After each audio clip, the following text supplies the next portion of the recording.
for today, there are 3 questions I want to talk about. Number 1 is really how can I improve the performance of my campaigns? If you run the marketing campaigns, how do you improve that over a period of time? Number 2, how do I improve the copywriting of my content? And that I actually want to talk a little bit about. I want to share with you a specific email examples. And then the number 3, when I create my website, what are some of the key components I need to pay attention to? All right, so these are the 3 questions I want to address and share with you.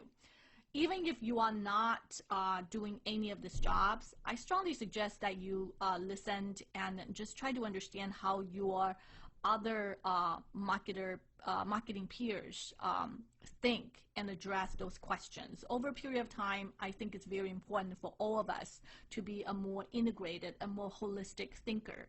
Comes down to the digital marketing.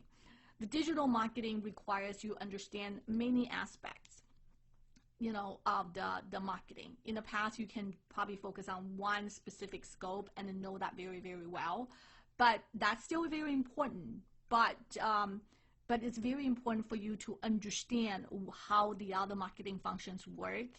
That will expand your horizon, at the same time create additional career opportunities for you and help you to think strategically. That's the most important thing. So the first question let me address, how can I improve the performance of my campaigns? And that depends on what kind of campaigns you are running. And in general, you run campaigns for one reason, right? You run campaigns to do a couple of things: brand awareness, increase leads, and also increase opportunities for sales team. You always have to understand when you run a specific campaigns, what are the specific reason you are running a campaign, and on top of it, what are the success metrics that you are using to track it. You have to use the metrics to improve the performance. Does that make sense? You cannot improve your performance without data. So you need to understand what are some of the tracking mechanisms that you are going to use. Is it in place? And also what are the tracking that you are going to use to make sure that you can drive the improvement over a period of time. There are 2 most common denominators or the metrics you should use. It doesn't matter you are running social media campaigns or you are running kind of like email marketing campaigns. There are 2 from my perspective. One is quality of leads. The other one is cost per leads. You always have to think about in terms of how much money does it cost my company to acquire a very nice quality lead, right? So again, quality and also cost. You are like, but I'm running a social media and the only thing I have is liked, retweets, and the mention. Well, you know what? Those are nice. You have to find a way that whatever tweets and mention, whoever is mentioning it, you need to somehow make it down to the next level. Do they come down to your website to download certain kind of content, right? That is trackable mechanism. It's not likes, it's not retweet, and it's not impression. All those are important, but it doesn't really help the bottom line. Does that make sense? If you are talking about brand awareness in a much broader sense, I get it. But ultimately, that still needs to come down. Some portion of that brand awareness or impression needs to convert. What is that conversion rate? Does that make sense? So 3 things you need to really focus on if you want to improve your campaigns. It's the cost, quality, and also the conversion rate. These are the 3 things. You need to figure that out. If you need to understand a little bit more about that, reach out to me. We can talk a little bit more about the specific campaigns that you are doing. How do we drive that? I understand it's not as easy as you think, especially when you have a long purchasing cycle. I get it, right? But somehow you have to come down to that kind of mechanism, tracking mechanism, to understand how you can improve your campaigns over time. Cost, quality, conversion. Okay. Second question, how can I improve the copywriting for my content? I struggle with that. I still struggle with it, to be honest with you. I think everybody struggles with writing, including, a person who can write very, very well, who can write very well. They still struggle with writing. And writing is a sense of a communication. It's how you can communicate yourself well. And everybody use words differently, use different phrases, and we also have a different cultural upbringing, and our sensitivity to certain words are different from one person to another, also from business to personal. Does that make sense? So writing is actually hard. I want to make sure everybody understands that copywriting is not easy. And the best way to improve copywriting, from my perspective, being a blogger for about 7 or 8 years, and I don't write every single week, to be honest with you, but I have written three books, and I wrote hundreds of blogs, and I'm still learning along the way. I have come to realize there are a couple things you need to pay attention to. One is, if you actually have a content that you want to share, you have to think about, why do you want to share that content? A lot of time we share that content, that's because we want to showcase ourselves, our companies, our products. Hey, me. Look at our products. So you write a piece of content and talk about that. Okay, but that should not be the reason to talk about, to share with your audience. Your audience really they don't care about your products. They don't care about Pam Didner. They don't care about what I want to say. But they care about what I want to say if that's something they can benefit from it. Does that make sense? So they only care what you are going to say if they will benefit from it. So you have to think from their perspective. So before you share a piece of content, you really need to think, why do you want to share it? You cannot justify it that, because my company wants me to share it, I want to promote my products. That is not justification. You need to think about it, what needs to be said about this piece of content that the audience can really care about what you're going to say. Does that make sense? So that's one.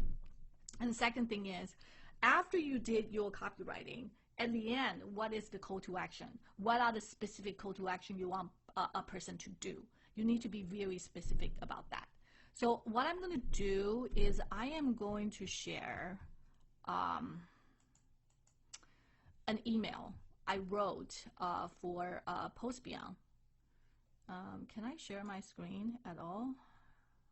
I thought I can do that. How do I make that work? It's such a shame I cannot share this.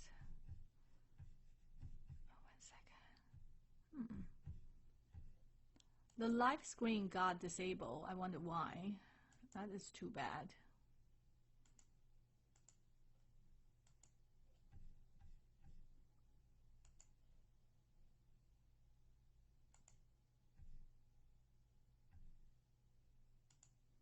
Okay, I cannot figure this out, and I need to do a better job and figure out how I can share a screen. What I really want to share with you, I'm going to open an email. It's actually an email I wrote for the 600 registrants who register for Post Beyond webinar. And about 130 people attended, and I decided to send an email to all 600 of them. And I know that a good chunk of 75% of people that did not attend my Post Beyond webinar. So when I wrote the email, it took me about 5 or 6 hours to actually write that email, and I went back to edit it probably 5 times. So if you actually register for Post Beyond, you probably have gotten an email from me. And the title of email, originally I said, hey, a quick follow-up from your Post Beyond webinar, but I decided to change to Pam Didner's takeaway from last week's Post Beyond webinar. So I put my name front and center so people understand that, hey, they registered for Pam Didner's webinar, and this is a follow-up email from Pam Didner about the webinar they registered, right?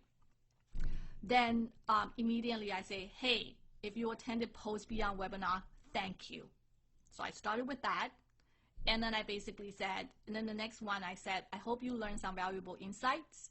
Attendees have shared that it was fun and interactive. So you have seen my webinar and also my B2B MX sessions. I was fun and I was interactive. And then I immediately say, in case you missed it, watch it on demand here. So I provided a link. Then I shared the 3 bullet points about what you will learn, right? I shared ideas about how to understand your salespeople's needs, curate the content so it's easy for salespeople to share, and then map the content, marketing content to sales stages. Then I went on to talk about some inside jokes, right? I say, hey, you have to watch it. If you watch it, you will know what Deadpool is going to say about your 2021, what Amy Poehler is going to say about, sales enablement, which is, it's a lot of work. So I talk about that, and then I add additional kind of like a blog post that people can benefit from it, and then say with a strong call to action, if you want to talk to me, book a call with me. Does that make sense? So that email sounds very easy to write, but it took me a long time just to understand in terms of, hey, how should I structure information that there's an easy takeaway about my webinar, so and to pique the interest for people that who like to watch it, didn't have a chance to actually come to the live webinar, and at the same time, what is a specific call to action I want people to do. And it's kind of hard to write an email like this because all of you don't know who I am. You register for my webinar, but you understand or have a little knowledge about who I am or what I do. So when I try to write an email to you, I need to introduce myself a little bit, you know what I'm saying, at the same time, and also talk about why this webinar is important to you and you should watch it on demand. And then immediately with the call to action, you want to talk a little bit more about your challenges, well, reach out to me, right? So when you do the copywriting, or when I do a copywriting, I always think from the person who is going to receive that piece of content or that email from me, what do they want to see? And then if I kind of can identify what they want to see, then I will write it in a way that they want to see it instead of what I want to say. Does that make sense? What I really want to say is me, right? Pam is great. You should talk to Pam.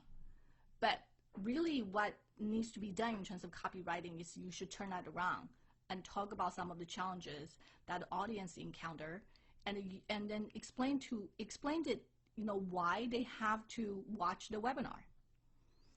And once you can explain that, then you can tell them, okay, once you get that done, what do you need to do next?